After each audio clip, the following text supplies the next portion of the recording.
Um,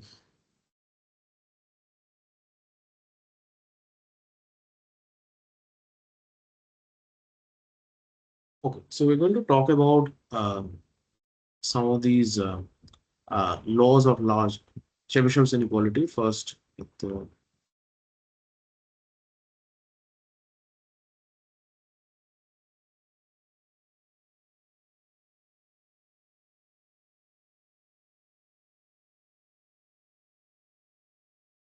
And then we're going to talk about these um, laws of large numbers.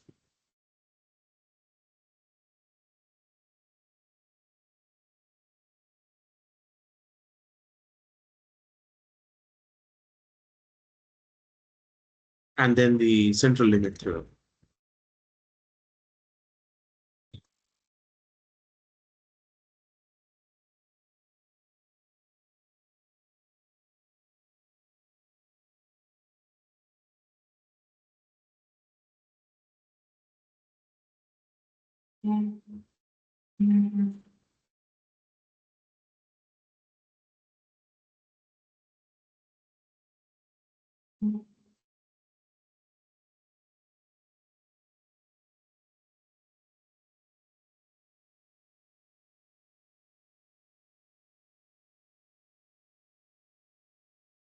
So we're going to first talk about this thing called the Markov's inequality, which is a very fundamental inequality.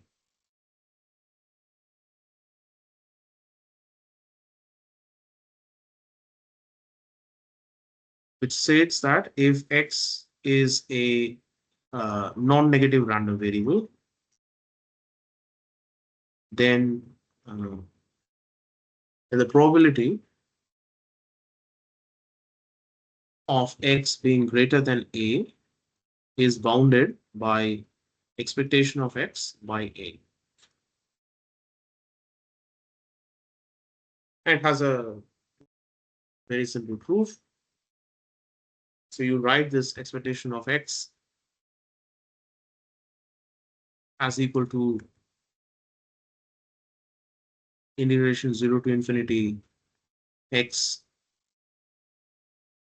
f of x dx, which is itself greater than or equal to integral a to infinity x f of x dx.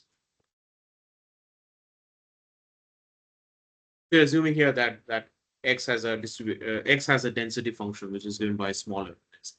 Otherwise, also it's not difficult to prove it at all.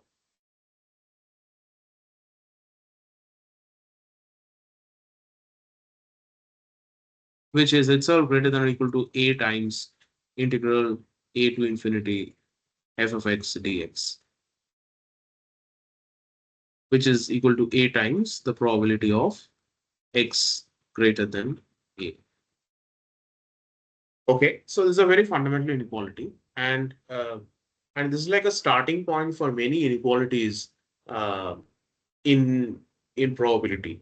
There's this field called concentration inequalities, uh, which talks about which is essentially inequalities uh, that relate probabilities on one side, and then they have some kind of an upper bound or a lower bound, which is very useful in data science, especially because in data science you're going to work with a lot of these a lot of these probability quantities, and then um oftentimes, let's say you are designing some kind of designing some kind of an algorithm, which could be a randomized algorithm, or you are estimating some kind of a probability. You want to give some kind of a bound.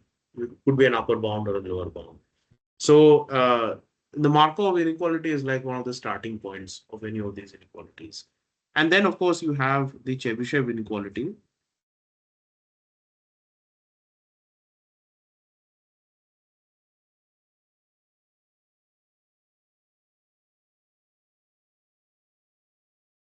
which works for all random variables, not just uh, a positive random variable. So if x is a random variable with a mean uh, equal to mu and variance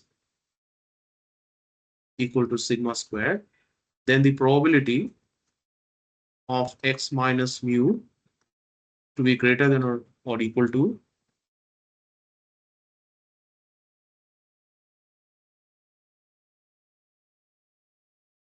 greater than or equal to k is bounded above by sigma squared by k squared.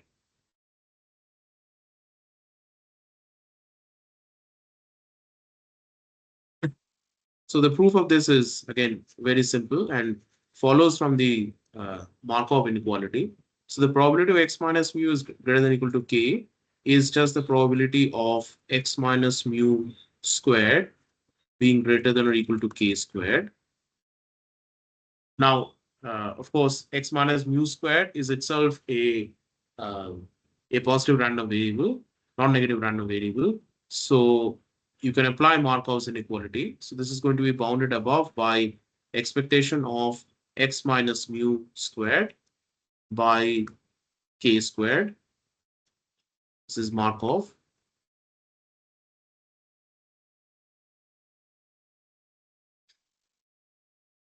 And this is by definition equal to the variance x.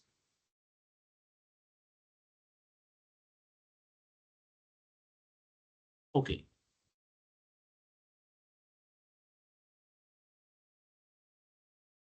So now the Chebyshev inequality is a although it follows very simply from the Markov's inequality, uh, it's a very useful probability because uh, it is a measure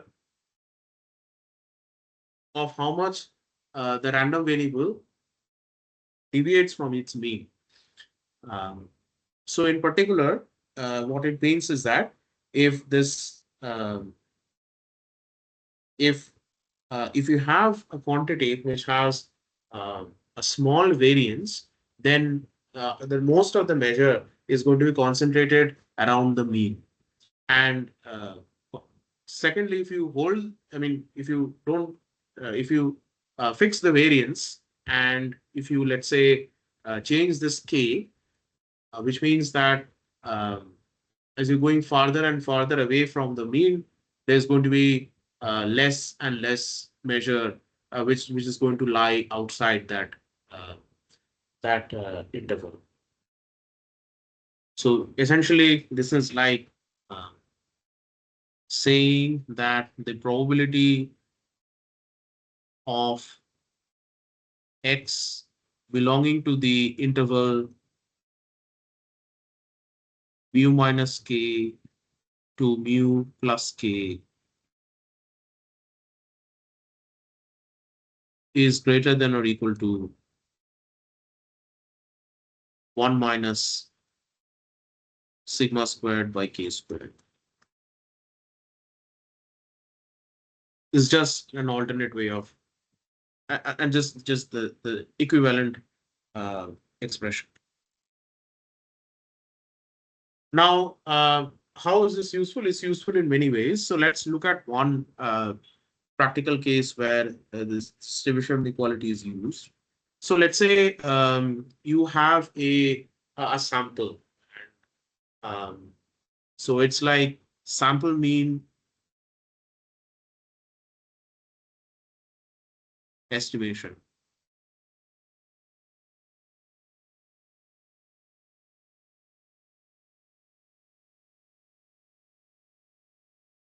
Right. So let's say x1,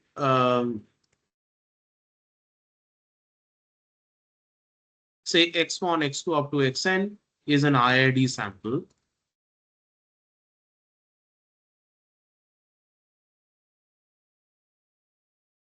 which means that they're coming from the same population and um, they have been independently uh, sampled. So then we want like an estimator for x1 plus x2 up to xn by n, which is this sample mean. So you write this as equal to Sn. Uh, right. So we might ask a question like, what is like how close is this to the original mean, which is, let's say, mu. So then we can apply Chebyshev's inequality. So probability of x1 plus x2 up to xn by n minus mu greater than or equal to k uh, is going to be less than or equal to the variance of Sn by k squared. Now, because Sn is the sum of uh, independent and equal distributed random variables, so the variance of Sn is equal to n times the variance of uh, x1 by n.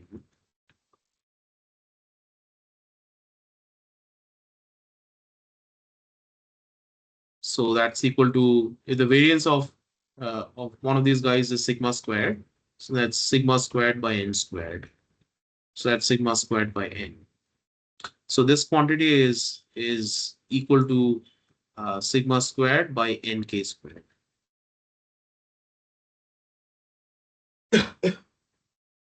So it's just this Chebyshev inequality, uh, which is rephrased. So notice that if you have the random variable x1 x plus x2 up to xn by n, then the mean of this random variable is actually the the mean of the data, or the mean of the entire population that's given. So essentially what this means is that, so x1 plus x2 plus xn, these are random variables, but if you have like an instantiation of them, so uh, if you have picked those, if you know the values of those random variables, uh, then the sample mean can deviate from the original population mean by only this much. That is what this result is stating. Okay, hope this is clear.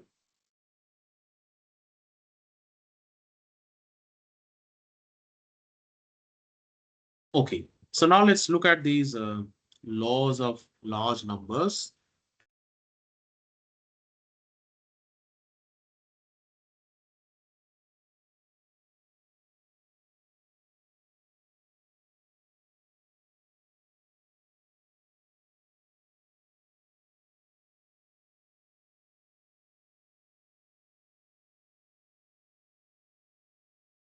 Which are called LLNs in some cases. So the first is this weak law of large numbers.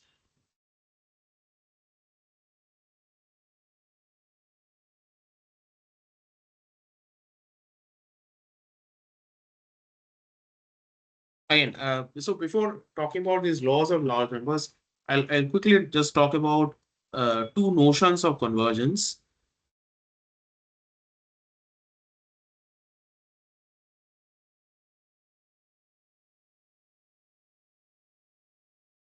Right. The first notion of convergence is called improbable convergence in probability.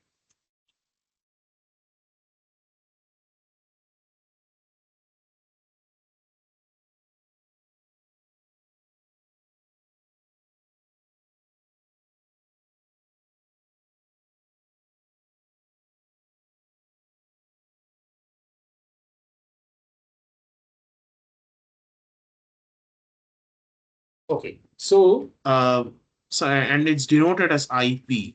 So we say that xn, which is a sequence of random variables, this converges to x in probability IP. Sometimes it's denoted like in this way. If for all epsilon greater than 0, if I uh, if I look at this set, which is x minus xn greater than epsilon, if I look at this set, then the measure of this set goes down to 0. limit n tending to infinity, probability of this set is equal to 0.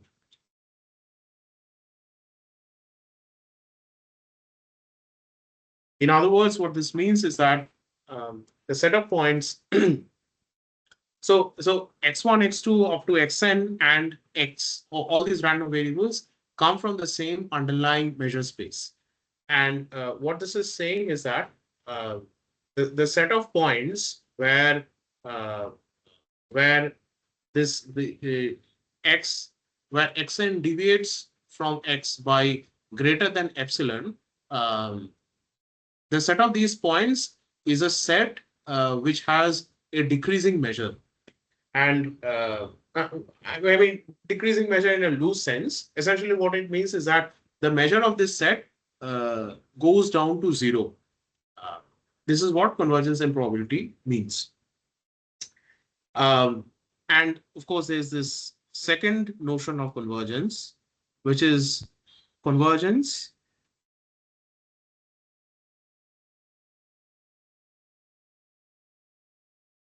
pointwise,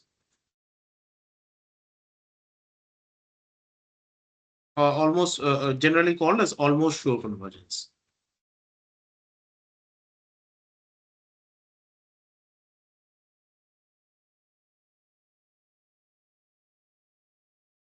Okay, it's just before stating that, so if you look at this, this is just a convergence in the L1 norm. So I mean, uh, so if you recall, the L1 norm of a function is defined as so if you have any function, then the L1 norm is defined as integration of f1 d mu. Okay, so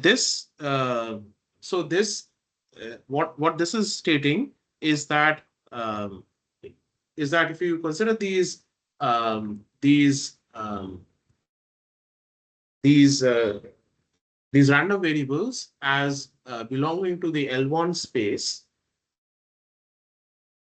with the standard uh, L1 norm defined, of course, as so the L1 norm for random variable would be the expectation of the mod of that random variable.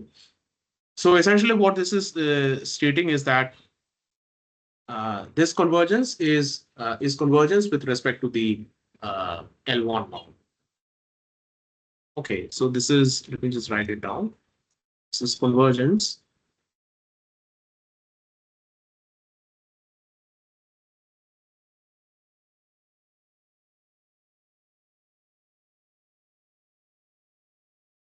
that is expectation of x minus xn d mu, this quantity goes to 0.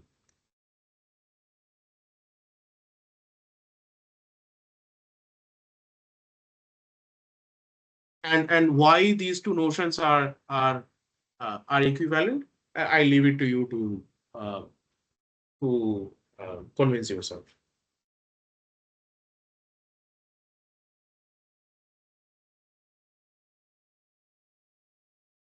Right. And the other form of convergence is this almost sure convergence, which is convergence, pointwise convergence. So like random variables are essentially functions. And what this is stating is that for almost all omega, so let's say x and xn are random variables from this underlying measure space. So it says that for almost all omega, small omega and capital omega, xn of omega tends to x omega. Uh, that is, uh, sorry, that is the set omega where this this convergence does not hold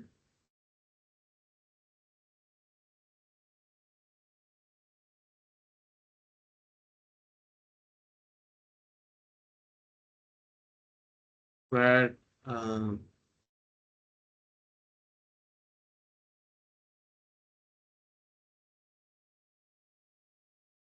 where lim sup of xn of omega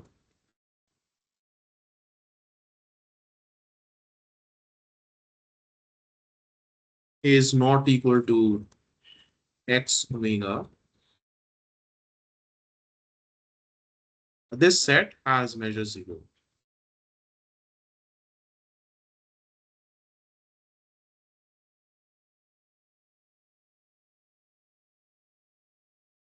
Okay, so and convergence almost surely is stronger than convergence in probability. In other words, a pointwise convergence implies convergence in probability.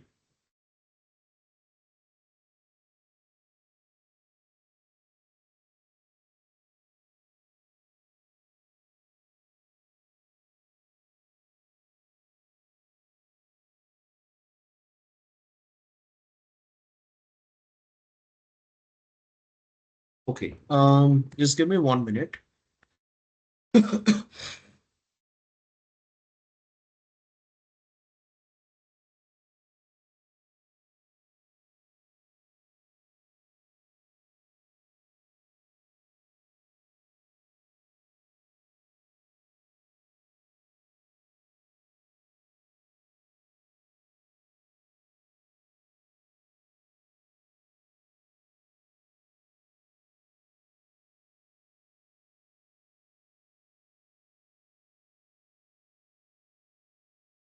Just give me 1 minute.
Yeah, okay.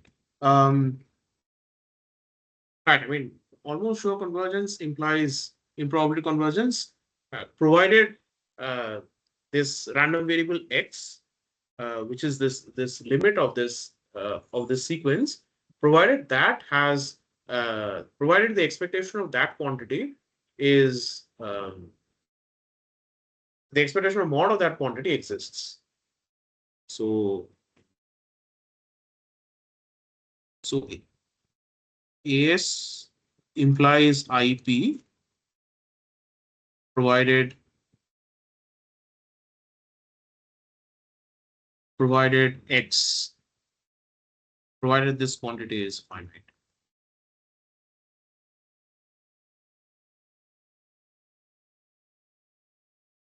And that is and the proof is just the dominated convergence theorem. So you have xn converging to x. So then if expectation of mod x is less than infinity,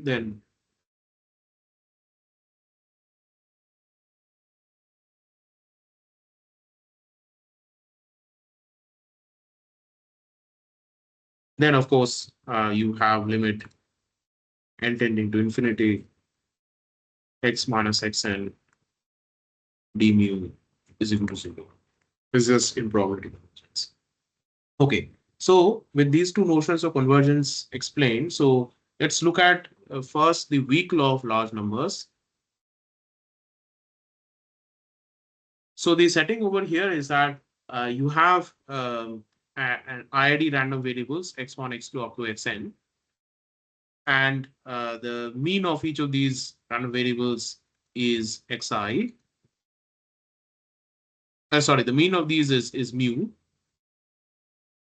and we want like an estimator for the sample mean.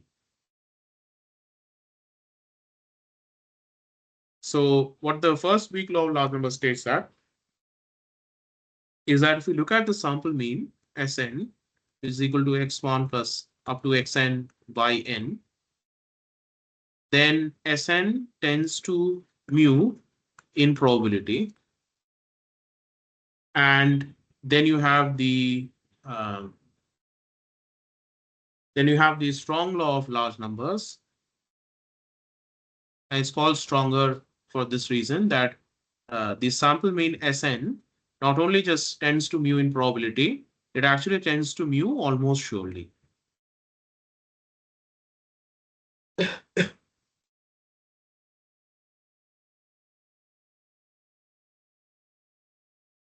Okay, I hope this is clear. Otherwise, you can ask a question anytime.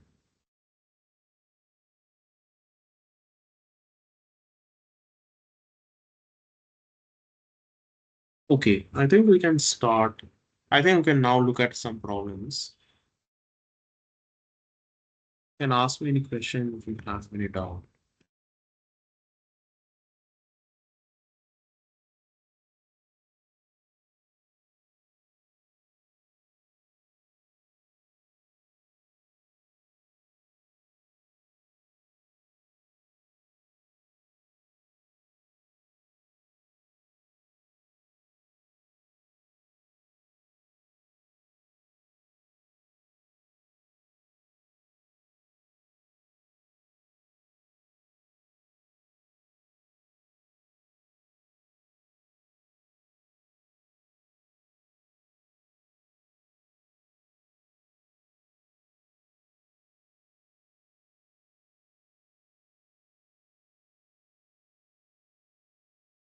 Okay, maybe the central limit theorem is one thing that's left.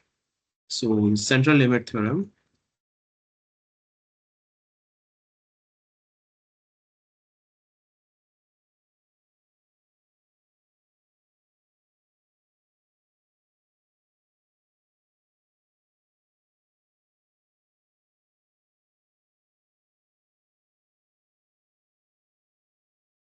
Okay, so the central limit theorem is a theorem again of the sample mean.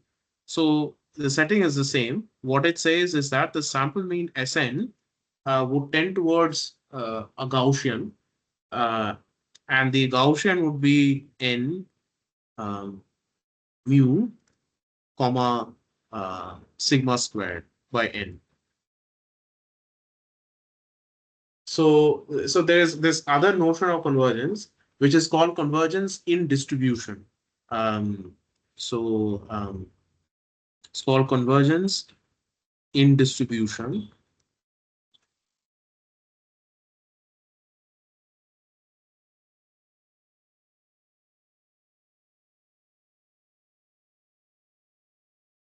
So we say that a set of random variables converges in distribution the if the if the CDF of them converges in distribution. So if Fn is the CDF of my sequence of random variables Xn, then Fn, um, then the distribution function Fn must uh, must tend to F pointwise.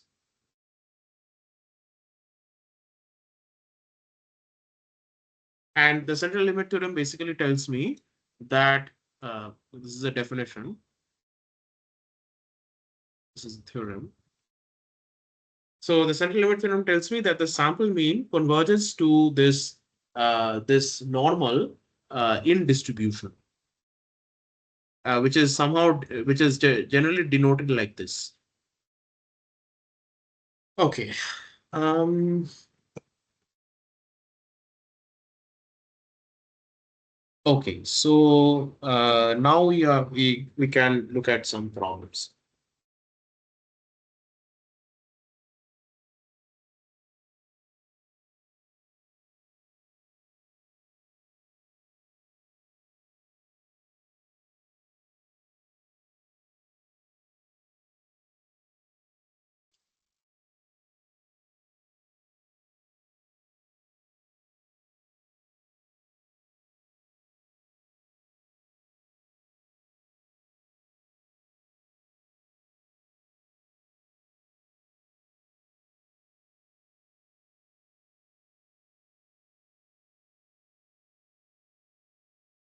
Okay, so before actually looking at this problem, let me first quickly uh, discuss one thing quickly.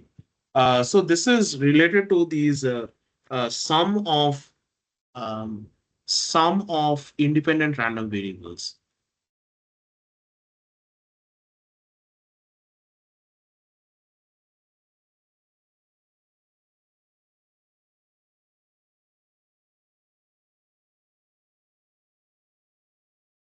Just give me 1 second.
Okay, so here you have, let's say, a collection of random variables x1 to xn, which for all intents and purposes they are IID.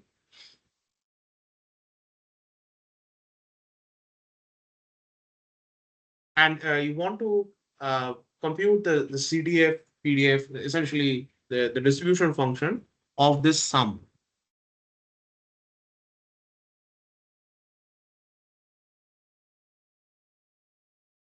Okay, so then I mean you define the CDF uh, of y. So basically Fy at A is this probability of x1 plus xn being less than or equal to A.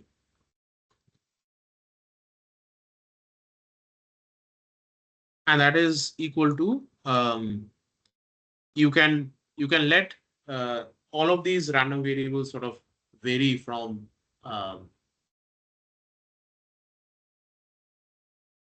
from minus infinity to infinity. So this is equal to minus infinity to infinity of all these random variables from um, 1 to n minus 1. But for, so this is n minus 1 times.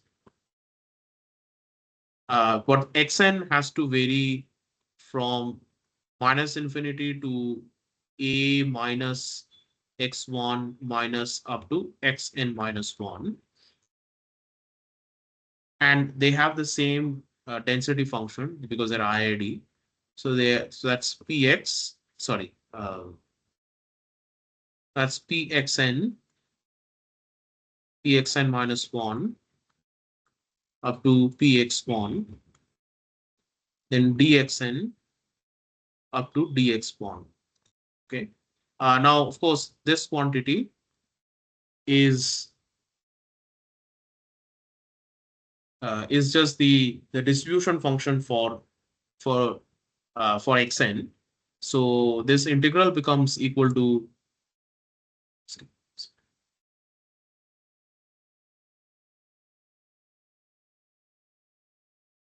so this integral becomes minus infinity to infinity up to n minus 1 times. And then you have, so f is the CDF of x only.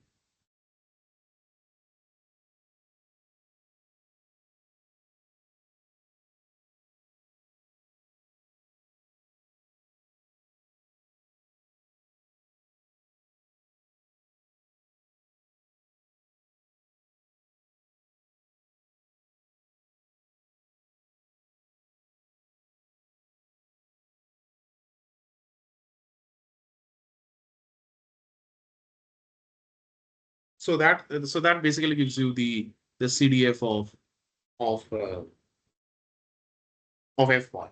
Now,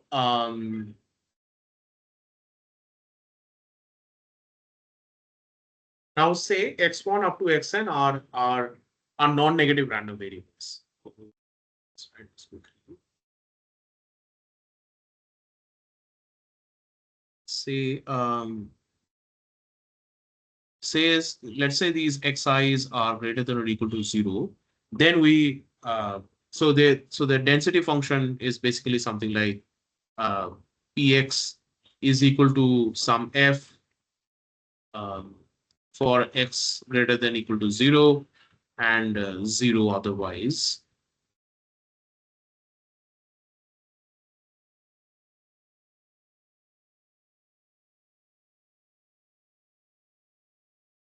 So then, I mean, everything remains the same, except that you now have to uh, work with the limits a bit carefully. So now it becomes so now if y is again, let's say x1 to xn, then fy is equal to um, 0 to uh, okay, fy of a is equal to 0 to a. Um, the next varies from 0 to a minus x1.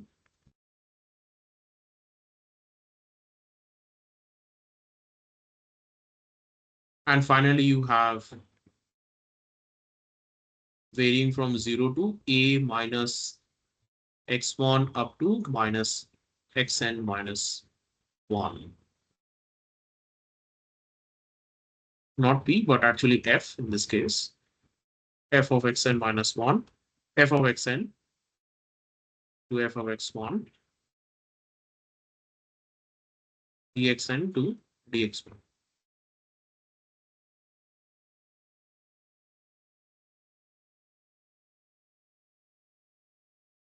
So that becomes equal to 0 to a,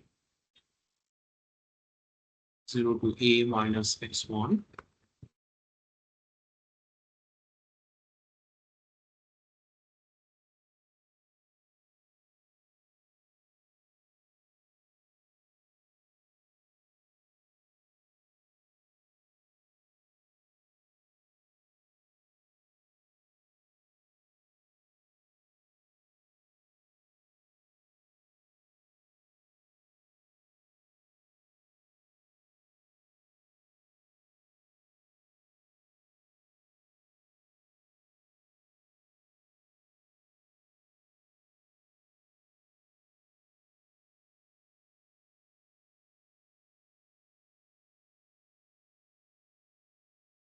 Okay. So yeah, I mean, it becomes this expression. It is a bit unwieldy, but this is the expression you get.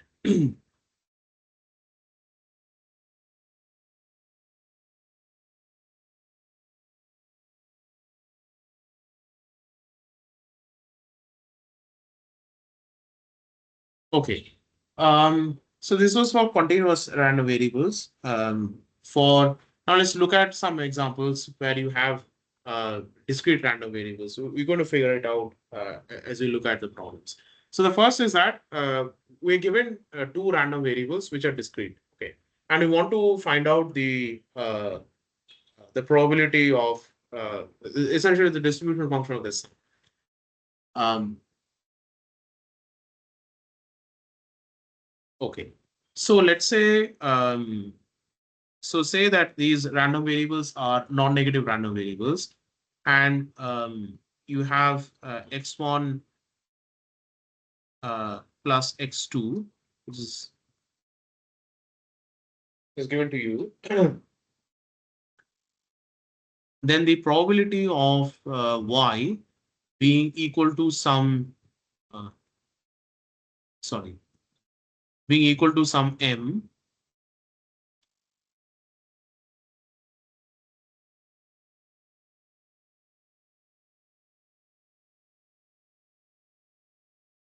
is equal to sum over of I comma j, where I plus j, I comma j greater than or equal to 0, because we're assuming non-negative random variables, I plus j equal to m,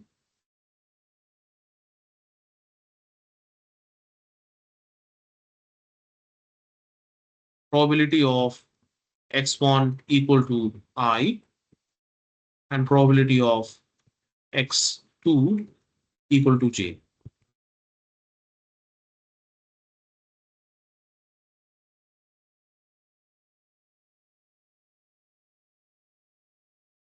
Okay.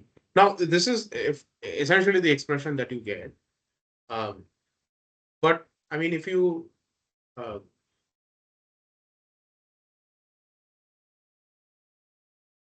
right. So, but there, I mean, you can kind of come up with like a nice shortcut in some cases. So think about it this way. So so for a discrete random variable, you can write down a polynomial. Okay, let me just write it down this way. For a discrete non-negative random variable,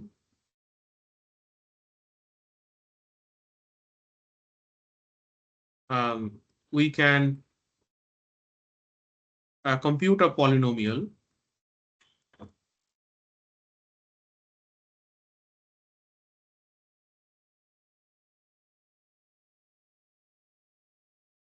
Let's just call that polynomial. Let's give it a name. Let's call it beta of x1,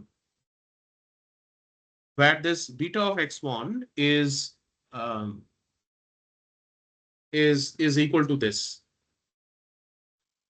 It's the probability of, or beta of x, let's say, is the probability of x equal to 0 plus the probability of x equal to 1 times z, and so on.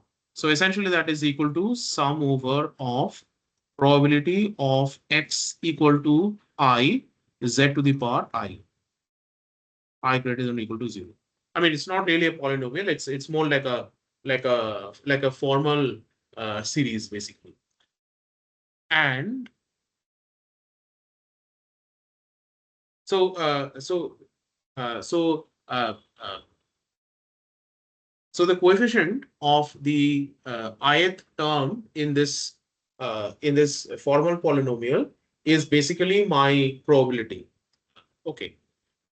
Now notice one thing, that if x1 and x2 are two discrete random variables,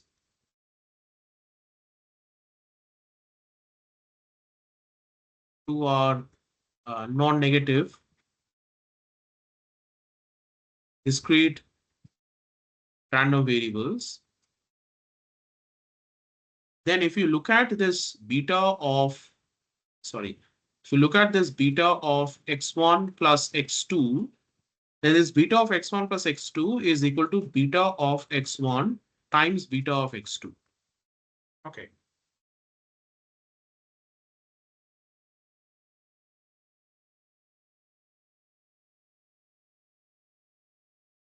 Why?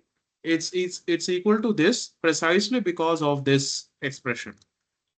So so if you are so if x1 plus x2 has to be equal to n, you look at um, you look at all possible um, all possible partitions of I mean, no, not partitions. Partition is not the right term. You look at all possible combinations I plus j, so that I plus j is equal to n or m, and then you basically multiply with the coefficient sum. So essentially, it's just polynomial multiplication that's going on. So um, and this thing is true for any number of random variables, not just x1 or x2. So beta of x1 plus up to, let's say, some xn is going to be equal to beta of x1, beta of x2, up to beta of xn. Okay. So it's like there's no point in talking about that, but it's like a nice, so this beta uh, is like a semi group in some sense. It's like a semi group map. Which takes the sum of random variables and maps it to the space, maps it to uh, the uh, the semi group of polynomials essentially, and this is just like a semi group morphism. Okay. Right. So how does this help us? Um, so let's look at this problem which is given to us.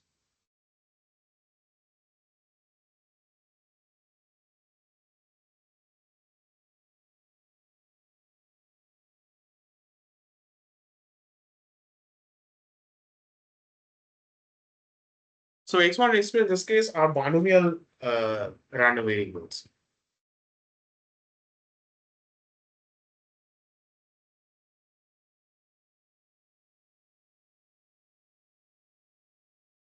So if x1 and x2 are binomial random variables, then what is beta of x1?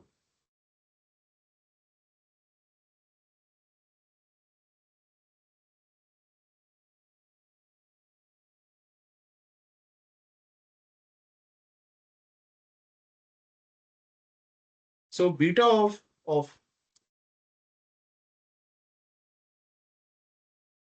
just give me 1 second. I'll be back in 1 second.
Okay. Right. So what is this beta x1 for the binomial distribution? The binomial distribution, the probability of x being equal to some k is equal to n c k theta to the power k, and then 1 minus theta to the power n minus k.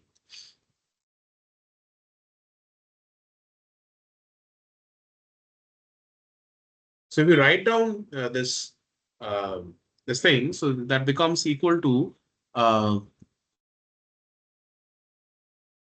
1 minus theta to the power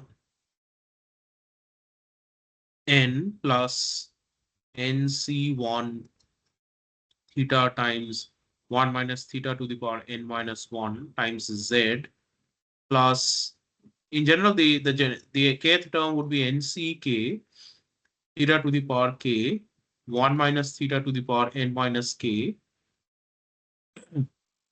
z to the power k. So okay, so beta x1, this is just equal to 1 minus theta plus theta times z to the power n.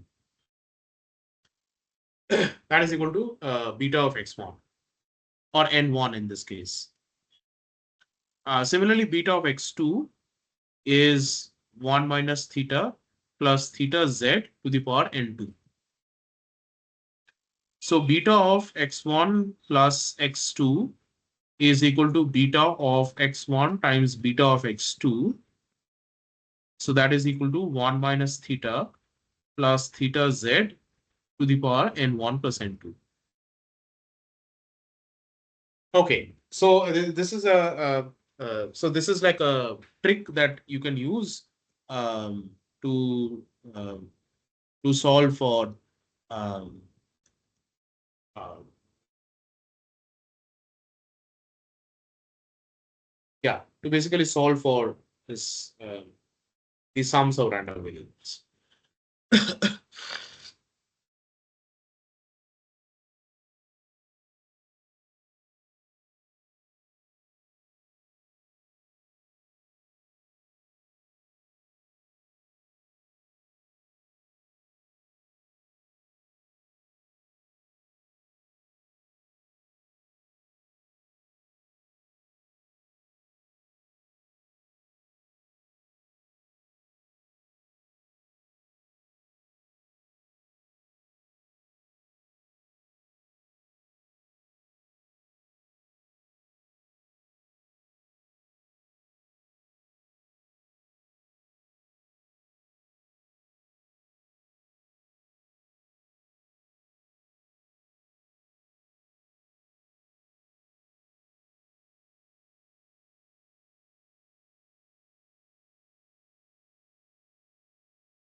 Just give me 1 minute.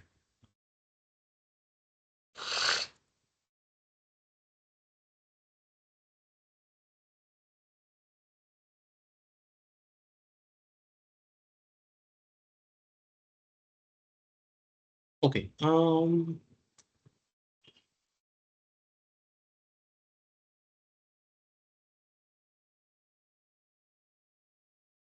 Right. I mean, so essentially, this is, I mean, in the language of generating functions, this is basically the generating function uh, for um, uh, for uh, for this series. Basically, the probabilities. Um, I mean, I've said that these have to be non-negative. It's not necessary that it has to be non-negative. It can be negative. It's just that you will have these negative coefficient terms as well. I mean, generally, it's not really a generating function in the strict sense. Generating functions generally have um, generally have these. I mean, the coefficients in these generating functions are generally integers. In this case, you have the probability term, so it's not necessarily integers, but you can still just think of it along those lines. So, okay. Right. So if you have, let's say, a geometric distribution, so then the probability of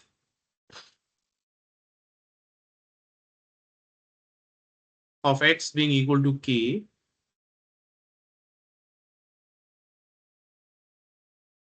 is equal to 1 minus theta to the power k minus 1 times theta.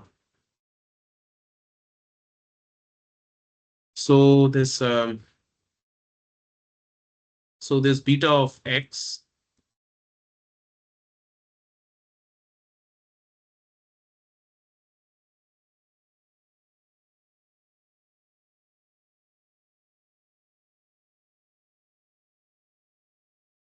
so the probability so here x is always greater than or equal to 1. Uh, X can never be 0, so the zero term doesn't exist. So that is, so here it's equal to theta z plus 1 minus theta times theta z, sorry, theta z squared. In general, the z to the power k minus, the z to the power kth term would be 1 minus theta to the power k minus 1 times theta times z to the power k. Okay, so this is, so you take theta z common. So that's equal to 1 plus 1 minus theta times z plus so on. So that is equal to theta z divided by 1 minus. So this is just the expansion for 1 by 1 minus x. So that is equal to 1 minus theta times z.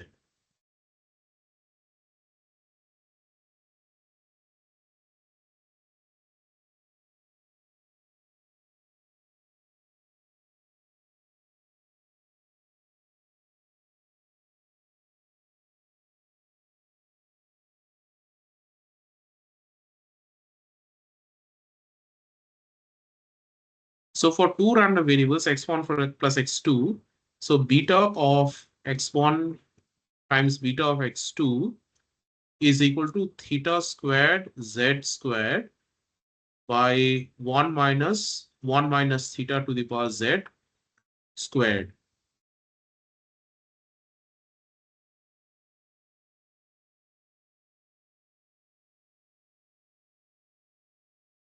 So in order to compute the probability so let me just write it down. So the probability of x1 plus x2 equal to m is equal to the coefficient of coefficient of z to the power m in beta x1 times beta x2.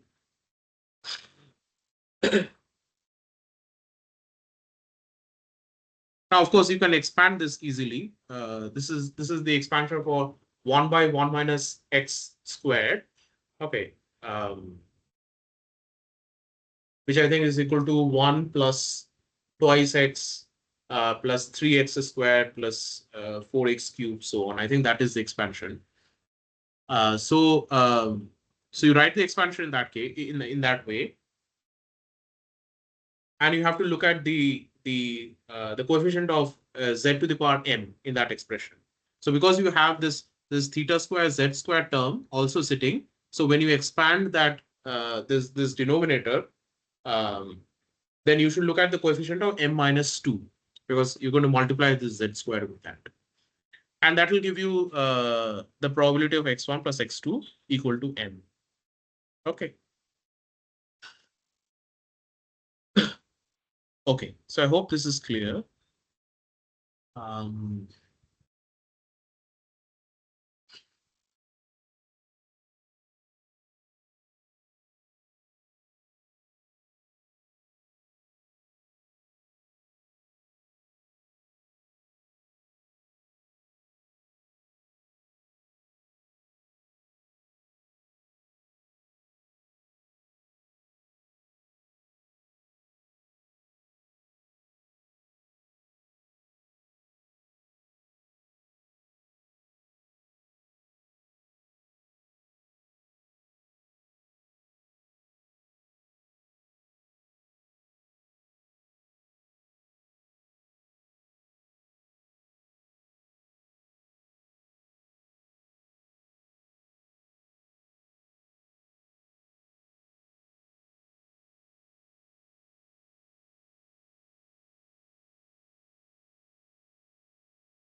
Okay.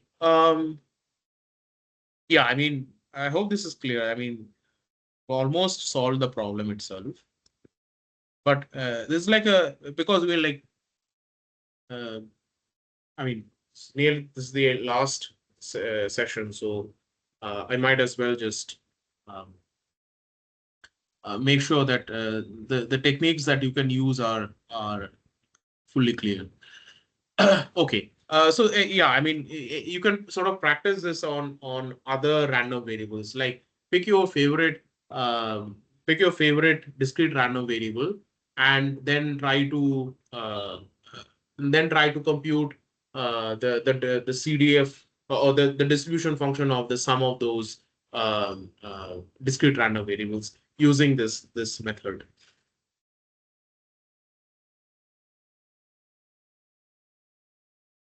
Okay, now we there's a few problems on moment generating functions. Um, I mean, these are not too difficult in my opinion.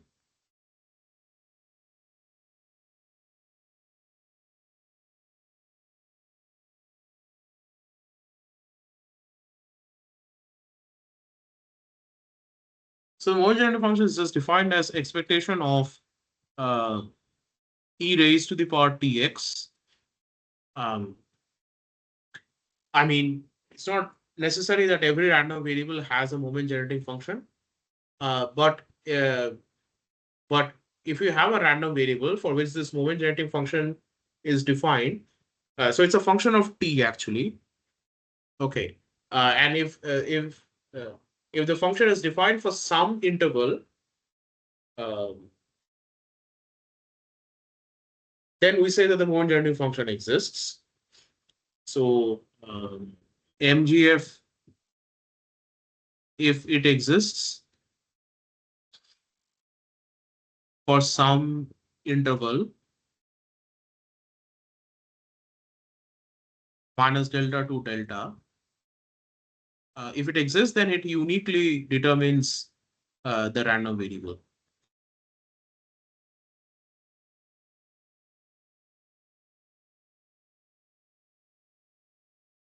Okay. So in other words, if you have a set of random variables, if you have two random variables with their moment generating functions being the same on some interval minus delta to delta, then actually the two random variables have identical distribution. And if you have this convergence in distribution, which we discussed before, then you can then the MGFs would also converge. Okay. Let me just write it down over here. So convergence in distribution uh, is implies um, convergence of the MGFs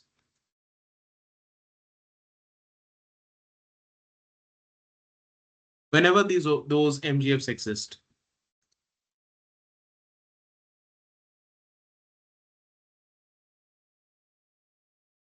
So some like quick properties. So if you have a random variable x, and if you have some z equals to ax plus b, then this moment generating function for mz is expectation of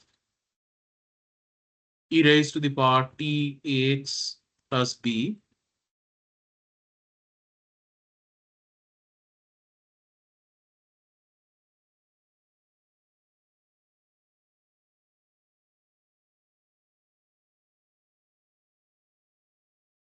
So that is expectation of e raised to the power a tx times e raised to the power tb. So that's e raised to the power tb times the moment generating function of x evaluated at a times t. Okay. So if the domain of definition of mx, so if mx was sorry, um, so if mx was defined over minus delta to delta, then mz is now defined over minus delta by A to delta by A. This domain of definition is important because it's an expectation, it's an integration over these terms.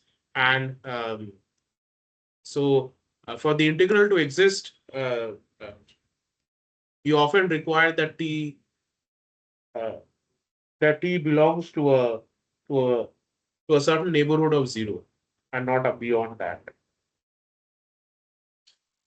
Okay. Um,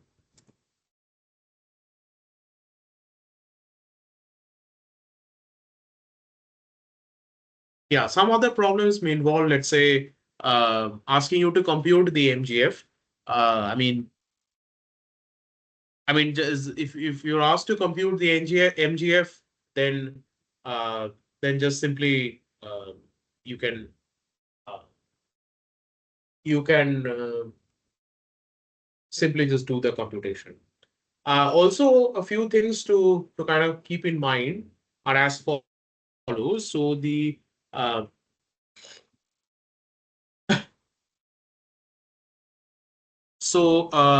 a few important things to bear in mind when using MGFs. So if x1 and x2 are independent,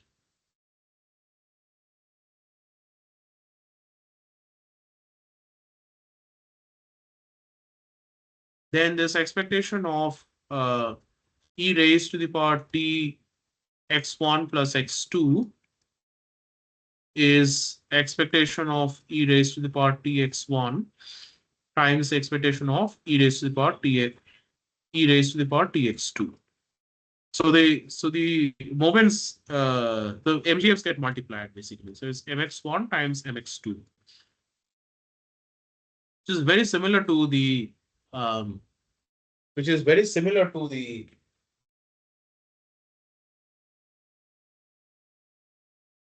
polynomial that we were seeing for the discrete case.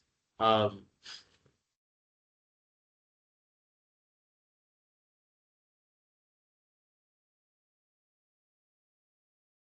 okay, and now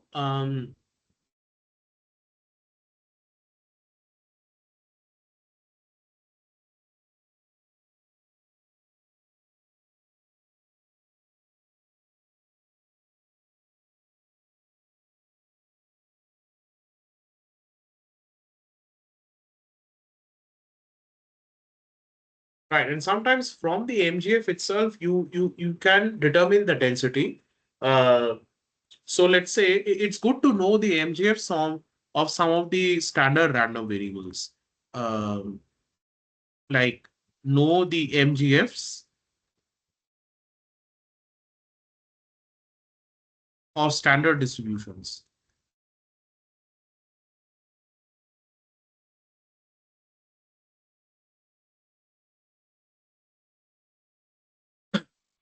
Just give me 1 second.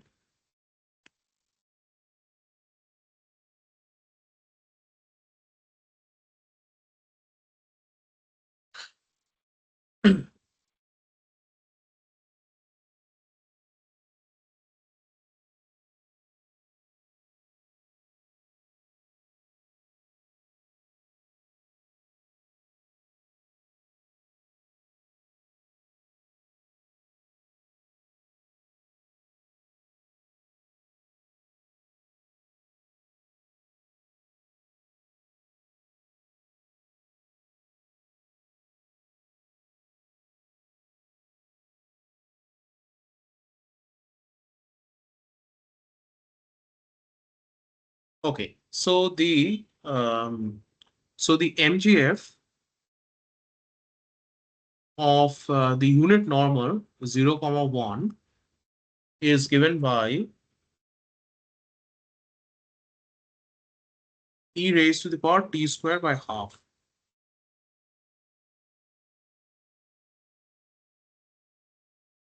Okay, so from there you can compute the MGF of mu comma sigma squared. How?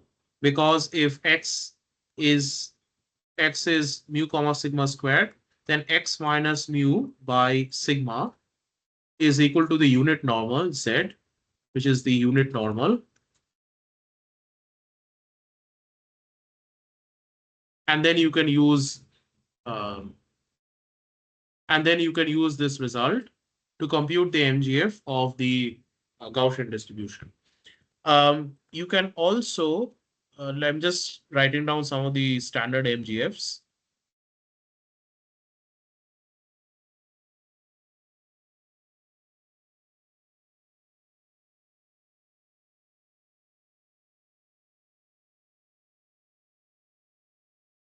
The MGF of the standard exponential, the MGF of the standard exponential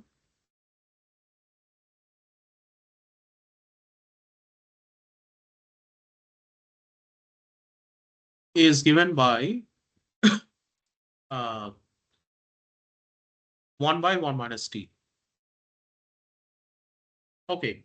So, like just to give an example of how the MGFs may be useful. So let's say I tell you that the MGF of a certain random variable z is given by, so let's say mz is given by 1 by 1 minus t squared.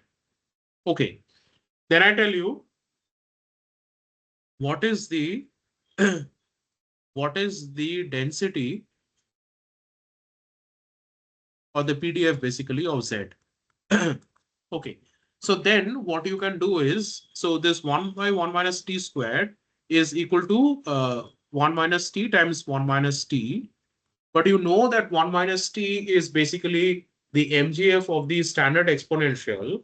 So if x1 and x2 are IID standard exponentials,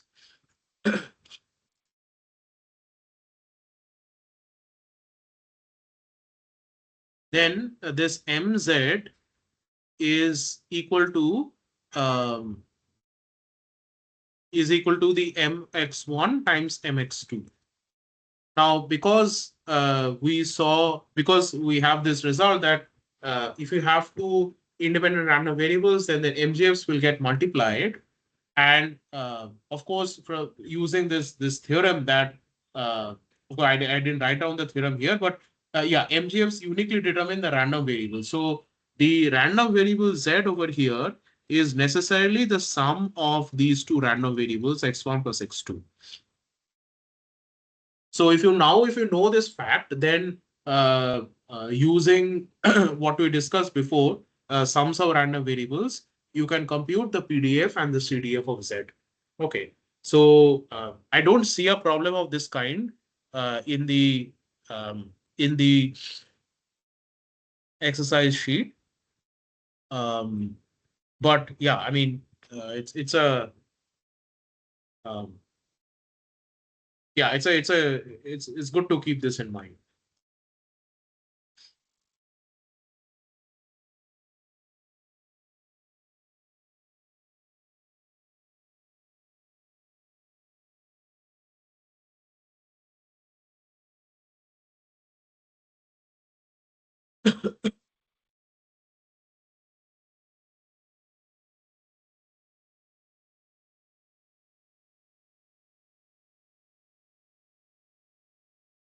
Okay.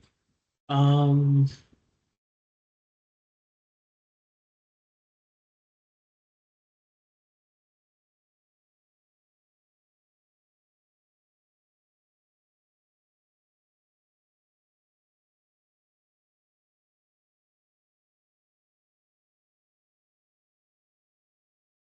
Okay, now I see some problems related to the um, essentially the sample mean estimator. So let's look at one of these problems. These are not difficult at all generally.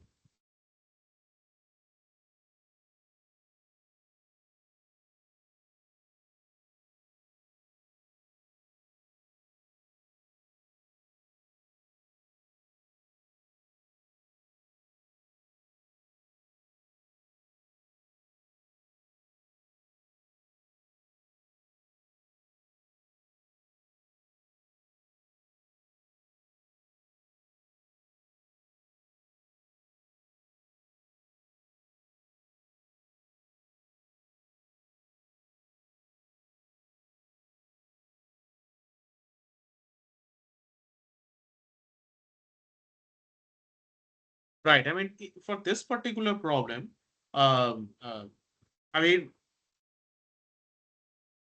well, I mean, for this particular problem, they are kind of using the uh, the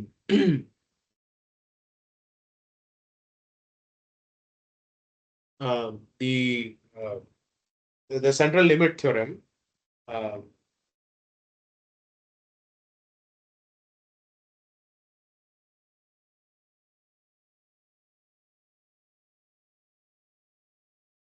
Yeah, so well, I mean, in my opinion, this is not really correct. You can do it in this way, but it's not correct because um, generally a population's the sample size of n equals to 25 is not sufficient to apply the the central limit theorem, generally speaking. But yeah, I mean, using the central limit theorem, you know that the sample mean Sn is basically this Gaussian n mu sigma squared by n, where n is the size of the sample.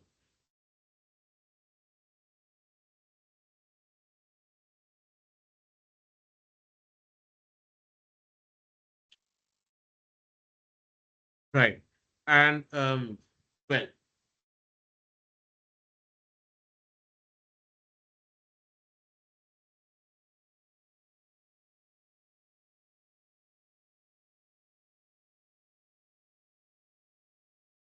yeah, and that's how you have to proceed essentially here.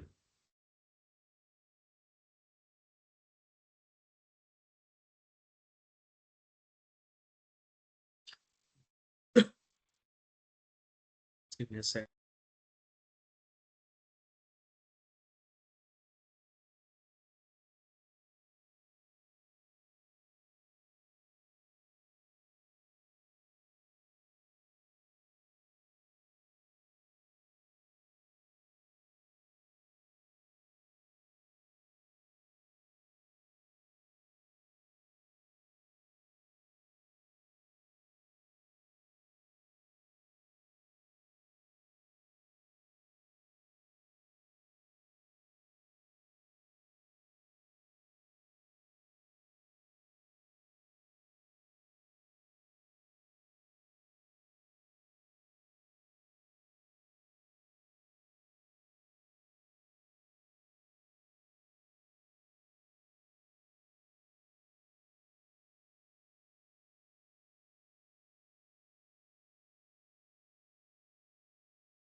Sorry, I think it was muted.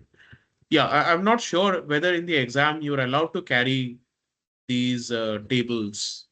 Um, yeah, if you're not allowed to carry these tables, then either um, the values would be provided to you, or otherwise these kinds of problems um, are difficult to solve without a paper, without the tables given.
Okay, so here you have this.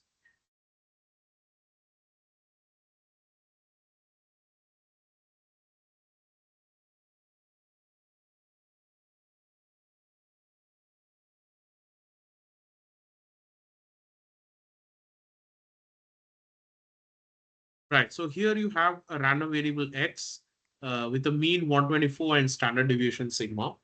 And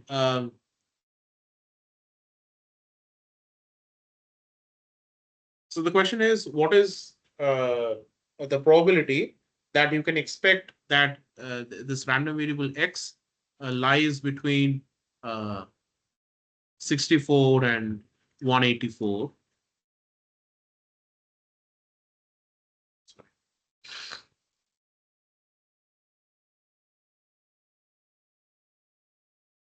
And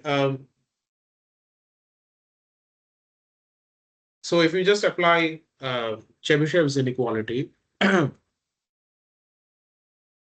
x minus mu, then the probability of x not belonging to this interval 64 comma 184 is basically uh,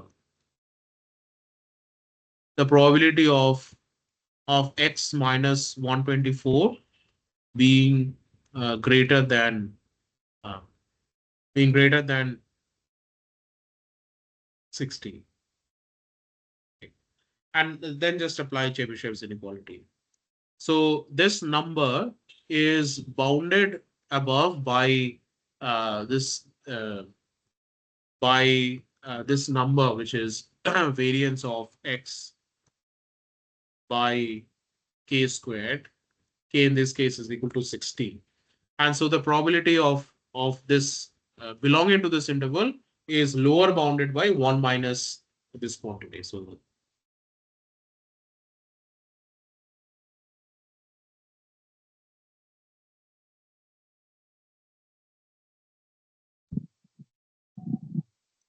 In this question, they are asked, yeah, hello. yeah, In yeah. this, according to Chebyshev theorem, the minimum probability that etc. Then why they are giving at least again? Yeah, it's just a language thing. It's a language thing. Uh, you can ignore that. It's incorrect language. Yeah.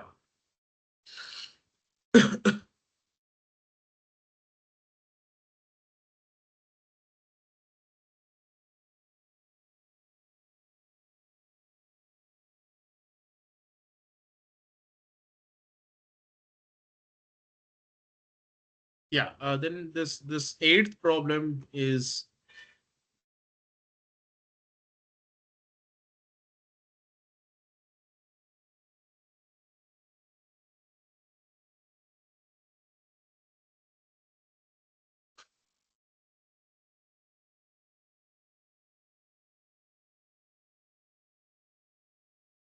yeah. So this eighth problem is basically uh, what we discussed before. Here, I mean, so unless unless they ask you to use the central limit theorem, you should not use the central limit theorem, because uh, it's an approximator, and you cannot just use the approximator like that. So in problems where the central limit theorem is to be used to estimate the sample mean, they'll tell you to use the central limit theorem. Okay. Otherwise, you have to just fall back to Chebyshev's inequality, which we discussed, that you have to use this result that I talked about before, which is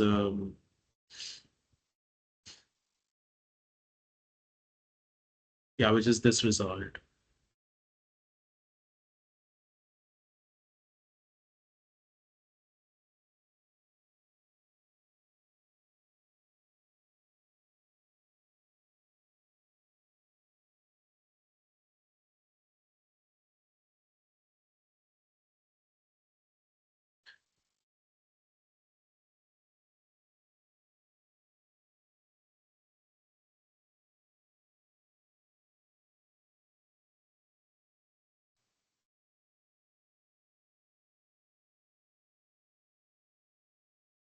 In central limit theorem, Hmm. you obtain exact probability. Probability is equal to something. Whereas when you apply Chebyshev inequality, you can Yeah, get the lower bound or upper bound of the yeah, probability. yeah. That's Okay. right.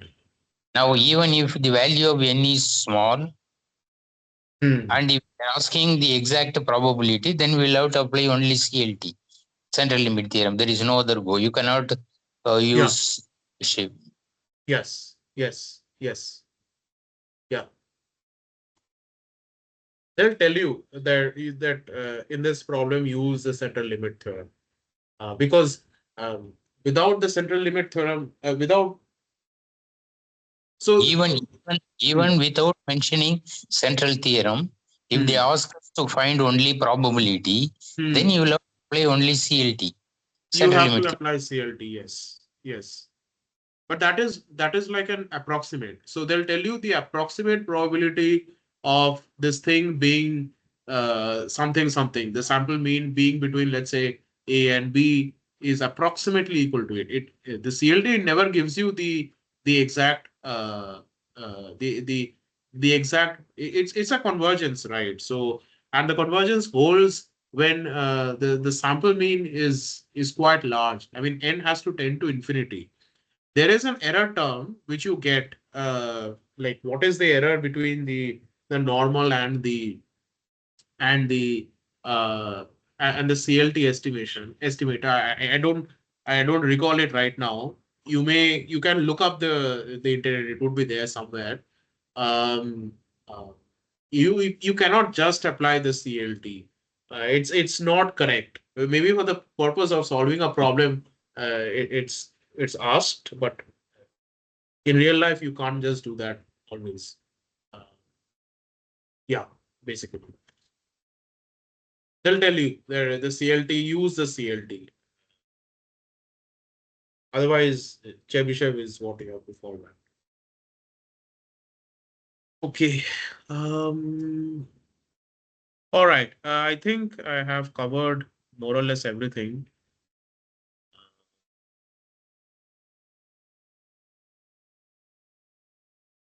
Okay. Yeah, I mean, I see problem number 12, which talks about convergence in probability, convergence almost surely, then convergence in distribution.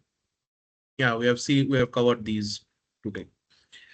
Okay. All right. So that brings us to the end of the session. So my email ID is, because this is the last session, my email ID is amritendud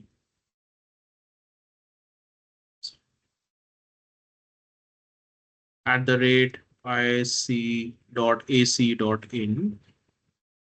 So, should you have any questions before the final exam, feel free to reach out to me. I will respond back.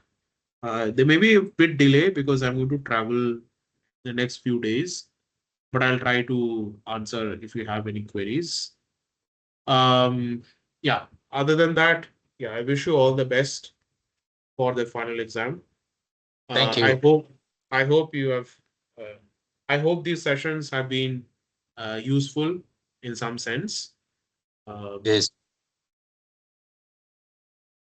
I understand that not all expectations could have been fulfilled during the course of the sessions, but I hope that something useful was taken away. So I bid you all the best, and until then, goodbye. Thank you. Thank you. Thank you. The last one in assignment 7, Yeah, yeah. Okay. two options are equal, the same thing. Same Option B thing. as well as option D for problem Uh, number 7, the same thing. But okay. so they informed us that they will rectify and give Hmm. the new marks. But till today, they have not rectified. Not only Ah, they rectified, they have completely removed that marks from the scorecard. For okay. assignment, they have I not can't see allowed. assignment 7 right now. I'm looking at week 7. But the okay, wait 1 second. Problem Okay. number 11, I think problem number 11. Can you send me the details over my email?